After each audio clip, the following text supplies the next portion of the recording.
Kotuya, everyone. Thank you so much for checking out my channel and this video series on Charles Soule's Light of the Jedi. My name is John, and I am a Star Wars scholar. I create content for Star Wars fans like you and me by discussing things like plot, themes, philosophy, and everything else that makes Star Wars so amazing. My hope is to offer you engaging videos with stuff that we both love, and I really hope you take a moment to engage with me back. In this video, I offer my thoughts on Chapter 4. So let's get to it.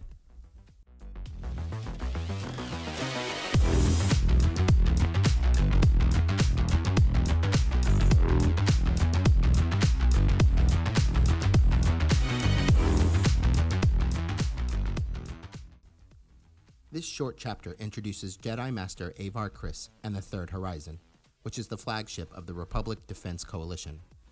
There is basically no plot action, other than Third Horizon entering deep within the Hetzel system and deploying a number of Jedi ships, called Vectors, and Republican Longbeams, which are versatile vessels that can perform a variety of functions.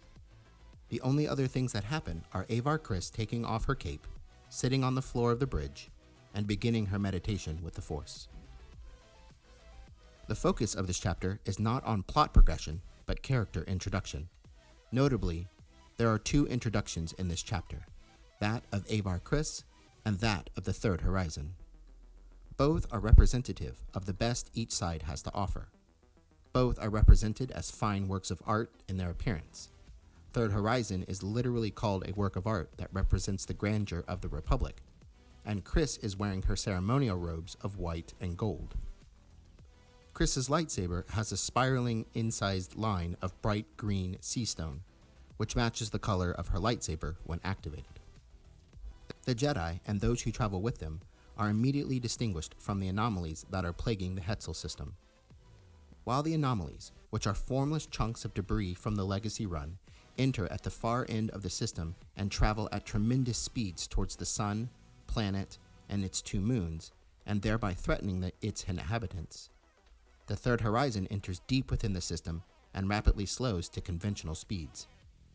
There is no skill or expertise in the shooting debris from the Great Disaster, but the Third Horizon is crewed with Jedi and the finest naval officers of the Republic. The anomalies are symbols of death and destruction, but the Jedi vectors that peel away from the hull of Third Horizon are compared to flower petals, and the Republic longbeams exit the hangars like pollen. So the Jedi and the Republic are symbols of life and gentleness, forming a strong contrast for the reader between the threat of the anomalies and the hope of the Jedi and the Republic. The Jedi and the Republic are distinct, but they work as one, as shown both by the vectors leaving the hull and the longbeams leaving the hangars. The ships reflect their representative owners. The Jedi vectors are small, fast, and light, and only carry one or two passengers.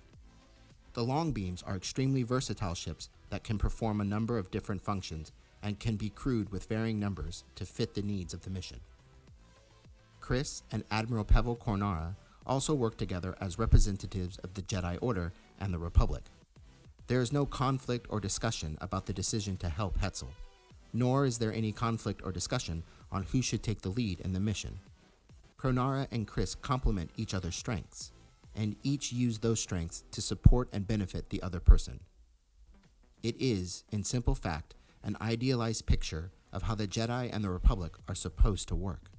Both are at the height of their power, and their power is in some ways dependent upon the symbiosis between them.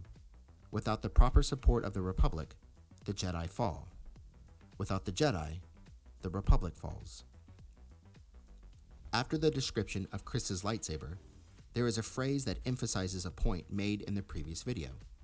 The Great Disaster is a problem that cannot be solved by a laser sword. Here, the description of her lightsaber is followed by, quote, "but she would not need it today," end quote.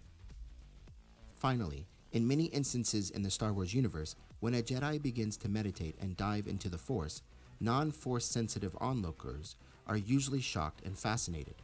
But here, the crew of the Third Horizon simply nod and smile, feeling hope as they go back to their urgent tasks.